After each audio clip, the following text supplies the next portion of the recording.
আসসালামু আলাইকুম, আশা করি আপনারা সব অনেক ভালো আছেন। হিউজ চার্জ ব্যাকআপ এবং বিশাল টক টাইমের জন্য 8000 মিলি অ্যাম্পিয়ারের বিশাল ব্যাটারি দিয়ে আমাদের কাছে এসে পড়েছিল Realme C100x এবং বিশাল চার্জ ব্যাকআপের পাশাপাশি যারা আপনারা কলেজ অথবা ইউনিভার্সিটির স্টুডেন্ট রয়েছেন তাদের জন্য এই ফোনটা কেনার সময় 2000 টাকার ডিসকাউন্টও রয়েছে, বাট এটা খুব লিমিটেড অফার। সো কখন নেবেন, কিভাবে নেবেন, সেই অফার নিয়ে আমরা ভিডিওর মধ্যে আলোচনা করব। এবং ফোনটা আমরা অনেকদিন ধরে ইউজ করতেছি, চার্জ ব্যাকআপের জন্য বেশ বিখ্যাত এই ফোনটা। সো চার্জ ব্যাকআপের পাশাপাশি UI experience, gaming, overall use করে আমাদের কেমন লেগেছে তার সব কিছু নিয়ে আজকের ভিডিওতে ইন ডিটেলস আলোচনা করবো। সো চলুন তাহলে দেরি না করে শুরু করা যায়। মোবাইলটার বক্স কন্টেন্টে রয়েছে user manuals, SIM ejector pin, type C charging cable, back case, 45 ওয়াটের চার্জার এবং Realme C100x মোবাইলটি। এই মোবাইলের ডিজাইন এবং বিল্ড কোয়ালিটির কথা বলতে গেলে ফোনটা বক্সি শেপের একটা ফোন, তার পাশাপাশি বডি এবং ব্যাক প্যানেল দুটোই পলিকার্বনেটেড তৈরি এবং এই ফোনটা কিন্তু বেশ শক্তপোক্ত, মিলিটারি গেট স্ট্যান্ডার্ড 8108 কমপ্লায়েন্টে আসা। সো বুঝতেই পারতেছেন যে ফোনটা যদি হাত থেকে কয়েকবার পড়ে তাহলে কিছু হবে না, তবে ট্যাপ খেয়ে যেতে পারে আর কি। এটা ছাড়া সব ঠিকঠাক আছে।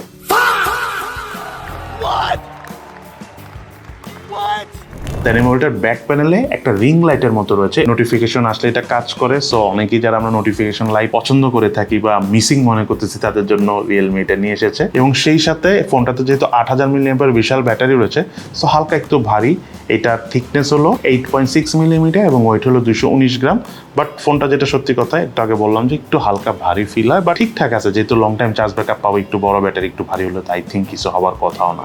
যাই হোক, এই ফোনটার যদি আমি বাটন এবং কোর্সের কথা বলতে চাই, রাইট সাইডে রয়েছিল ভলিউম রকার এবং পাওয়ার বাটন এবং এই পাওয়ার বাটনটাই সাইড মাউন্টেড ফিঙ্গারপ্রিন্ট স্ক্যানার হিসেবে কাজ করে। তবে ফিঙ্গারপ্রিন্ট স্ক্যানারের পজিশন ঠিকঠাক জায়গায় থাকলেও ফিঙ্গারপ্রিন্ট স্ক্যানারটা যদি আরেকটু ফাস্ট কাজ করতো তাহলে একটু বেশি ভালো লাগতো। মোবাইলের লেফট সাইডে রয়েছিল সিম কার্ডে, যাতে দুটো সিম কার্ড ইউজ করার পাশাপাশি রয়েছে এক্সটার্নাল মেমোরি কার্ড ইউজ করার সুবিধা। মোবাইলের উপর অংশ কিছু নেই, মোবাইলটা নিচের অংশ রয়েছিল mini speaker, primary mic, USB type C charging port এবং হেডফোন জ্যাকের পোর্ট। এই ফোনটার ইউআই এক্সপিরিয়েন্সের কথা বলতে গেলে আউট অফ দ্য বক্স এই ফোনটা অ্যান্ড্রয়েড 16 অপারেটিং সিস্টেম এসেছে এবং 4GB র্যাম, 6GB র্যাম, দুটো স্টোরেজ বা দুটো র্যাম ভেরিয়েন্টে এই ফোনটা পাওয়া যায়। এবং ফোনটার ইউআই কথা যদি বলতে চাই, ফার্স্ট অফ অল এই ফোনটার অ্যাপ ওপেনিং বা অ্যাপ ক্লোজিং আমরা খুব একটা ডিলে দেখা পাইনি। আমাদের হাতে থাকা এই ফোনটা 4GB র্যাম ভেরিয়েন্টের ফোন। সো 4GB র্যাম ভেরিয়েন্টের ফোন হিসেবেও আমার কাছে মনে হয়েছে যথেষ্ট স্মুথ। যারা 6GB র্যাম ভেরিয়েন্টের ফোন নেবেন তারা আরেকটু স্মুথ ফিল পাবেন। দেন এই মোবাইলের ব্যাটারিটা হলো 8000 মিলি অ্যাম্পিয়ার, সাথে 45 ওয়াটের চার্জার রয়েছে এবং তার পাশাপাশি 13.5 ওয়াটের রিভার্স চার্জিং সুবিধা রয়েছে। অর্থাৎ এই ফোন থেকে আপনি অন্য কোনো ফোন বা গ্যাজেট চার্জ দিতে পারবেন 13.5 ওয়াট চার্জিং স্পিডে।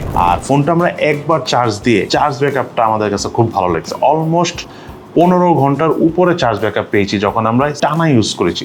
বাট নর্মাল ইউজে একদম নির্দ্বিধে আপনার এই ফোনটা, আমরা যে ধরনের day to day basic use করি সেই জায়গা থেকে আপনার অলমোস্ট 4 দিনের কাছাকাছি চার্জ ব্যাকআপ পাবেন। সো এটা কিন্তু খুবই ইমপ্রেসিভ। এবং এই ফোনটা যদি আমি ডিসপ্লের কথা বলতে চাই, ডিসপ্লেটাও কিন্তু বেশ বড়, 6.8 ইঞ্চি সাইজের ডিসপ্লে, 120 রিফ্রেশ রেট রয়েছে। ডিসপ্লে রেজুলেশন হলো 1570x720 পিক্সেল এবং এই ডিসপ্লের ব্রাইটনেস আমাদের কাছে ওভারঅল ঠিকঠাক লেগেছে। 900 HBM রয়েছে, সো আমরা আউটডোরে বেশ কমফোর্টেবল ভাবে কোনো ধরনের কোনো ব্রাইটনেস ছাড়া ইউজ করতে পেরেছি। এবং ডিসপ্লে ঠিক উপরে রয়েছে হলো ওয়াটার ড্রপ সেলফি ক্যামেরা। এটা যদি 500 সেলফি ক্যামেরা হতো তাহলে বেশি ভালো হতো। এবং এই ফোনটাতে রয়েছে হোয়াইট ওয়াইন L3S সাপোর্ট। এবং ডিসপ্লে কোয়ালিটি কথা বলতে গেলে আমরা ভিডিও দেখেছি, যথেষ্ট ভালো লেগেছে। এটা যে আইপিএস এলসিডি প্যানেলের ডিসপ্লে সেটা মনে হয়নি, বা এইচডি প্লাস রেজুলেশন থাকার কারণে যে ডিসপ্লে কোয়ালিটি যে খুব বাজে ছিল তা কিন্তু না, যথেষ্ট ভালো কোয়ালিটির এইচডি প্লাস রেজুলেশনের ডিসপ্লে। তবে হ্যাঁ, ফুল এইচডি প্লাস রেজুলেশনের ডিসপ্লে হলে সব থেকে বেশি ভালো হতো। এই মোবাইলটার ক্যামেরার কথা বলতে গেলে মোবাইলটার ব্যাক প্যানেলে 50 মেগাপিক্সেলের ক্যামেরার পাশাপাশি ফ্রন্ট প্যানেলে রয়েছিল 5 মেগাপিক্সেলের সেলফি ক্যামেরা। সেলফি ক্যামেরা একটু বেশি কম হয়ে গেছে, অ্যাটলিস্ট 8 মেগাপিক্সেলের হলে ভালো হতো। ছবির ডিটেলস ওভারঅল বাজেট রেঞ্জের ফোন হিসাবে ঠিকঠাক আছে। ফোকাসিং রিলেটেড কোনো ধরনের কোনো ইস্যুস আমরা পাইনি। ডিটেলস ওভারঅল ওকে লেভেলের। পোর্ট্রেটের মধ্যে কালারটা একটু ভালো পাচ্ছিলাম। এজ ডিটেকশনের ঘাটতি থাকলেও ডাইনামিক রেঞ্জ আবার যথেষ্ট ভালো ছিল। তার পাশাপাশি আমরা ভিডিও শুট করেছি মেইন ক্যামেরা দিয়ে হাইস্ট 1080p 30 fps এ। আরেকটু ভালো স্টেবল পারফরমেন্স পেলে হয়তো বা ভালো লাগতো। দেন এই ফোনটার ফ্রন্ট প্যানেলে যে 5 মেগাপিক্সেলের ক্যামেরা রয়েছে সেটা দিয়ে আমরা ছবি তুলেছি, মেইন ক্যামেরা থেকে স্লাইটলি বেটার মনে হচ্ছে। তবে প্রপার লাইট কন্ডিশনে ছবি তুললে ছবিগুলো একটু ভালো আসে। আর পোর্ট্রেট মোডে dynamic range, edge detection overall okay লেভেলের। দেন এই মোবাইলটাতে রয়েছিল ক্যামেরা টু এপিএস সাপোর্ট। আপনি চাইলে ইন ফিউচারে মোবাইলটাতে ম্যানুয়াল ক্যামেরা অর্থাৎ জিক্যাম ইউজ করতে পারবেন। দেন এই মোবাইলটাতে প্রসেসর হিসেবে রয়েছিল ইউনিসকি T7250 প্রসেসর। এটা একটা 12 ন্যানোমিটার ট্রানজিস্টর বেসে আসা প্রসেসর এবং এই প্রসেসরের জিপিইউটা হলো মালি G57। মোবাইলটার এটার আন্তর্জাতিক স্কোর আমরা কত পেয়েছি তার ভিডিওতে আমরা শেয়ার করে দিয়েছি। দেন এই ফোনটার গেমিং এক্সপিরিয়েন্সের কথা বলতে গেলে ফোনটা দিয়ে আমরা ফ্রি ফায়ার গেমসটা প্লে করেছি। আমাদের হাতে থাকা এই ফোনটা হলো 4GB র্যাম ভেরিয়েন্টের ফোন। সো গেম প্লে করার সময় যদি 6GB র্যাম ভেরিয়েন্টের ফোন হতো তাহলে আরও বেশি ভালো হতো, বাট স্টিল আমরা এই ফোনটা দিয়ে ফ্রি ফায়ার গেমসটা প্লে করেছি। গেমিং এক্সপিরিয়েন্স যথেষ্ট স্মুথ ছিল, আমরা খুব একটা FPS ড্রপ হতে দেখিনি এবং লং টাইম গেম প্লেতে ফোনটা ওইভাবে খুব একটা হিটও হয় না। বাট আপনাদের কাছে আমার রিকমেন্ডেশন থাকবে, যারা গেমিং একটু চিন্তা করবেন অর্থাৎ গেমিংটা বেশি খেলবেন, তারা কিছু টাকা অ্যাড করে এই ফোনটা যেটা 6GB র্যাম ভেরিয়েন্টের ফোনটা রয়েছে সেটাই পারচেস করে।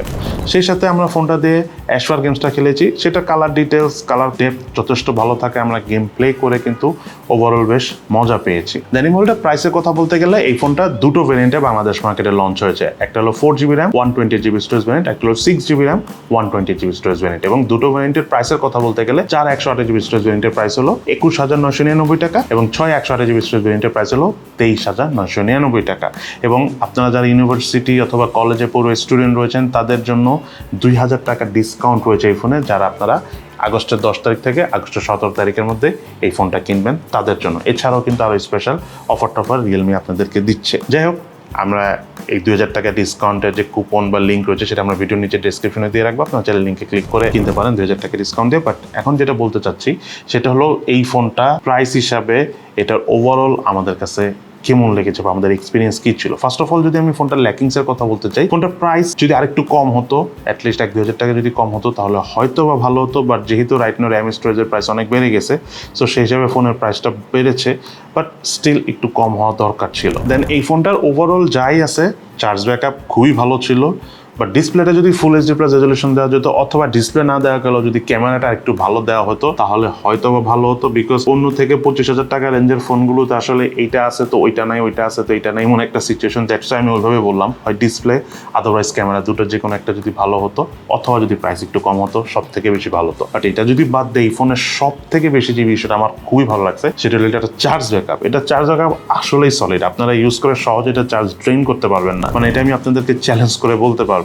এবং টানা ইউজ করেও আপনি মনে করেন যে আসে না যে খুব দ্রুত চার্জ শেষ হয়ে যাবে, এই প্রবলেম নেই। এটা মনে করেন যে একটা পাওয়ার ব্যাংকের মতো আপনাকে ফিল দিবে। আর এই ফোন থেকে তো আপনি অন্য ফোনও চার্জ দিতে পারবেন। সো ট্রাভেল করতে গেলে বা কোথাও ঘুরতে টুরতে গেলেও কিন্তু আপনি এই ফোন দিয়ে অন্য ফোন চার্জ দিয়ে ওই ফোনটাকেও জীবিত রাখতে পারবেন এবং এই ফোনটাও জীবিত থাকবে, বিকজ এটা চার্জ ব্যাকআপ নর্মাল যে কোনো ফোনের থেকে বেশি পাওয়া যায়। আর 8000 mAh ব্যাটারি আমরা 7000 7500 ফোনের অনেক ফোন দেখেছি, বাট ওটা থেকে এটা চার্জ ব্যাকআপটা খুবই ভালো। দেন এই ফোনের বিল্ড কোয়ালিটি অনেক ভালো, IP64 এর রেটিং রয়েছে, সো হাত থেকে পড়ে টরে গেলেও কোনো প্রবলেম নাই। ব্যাক প্যানেলে একটা RGB লাইট রয়েছে, সো এটা আপনি নোটিফিকেশন লাইট হিসেবে ইউজ করতে পারতেছেন।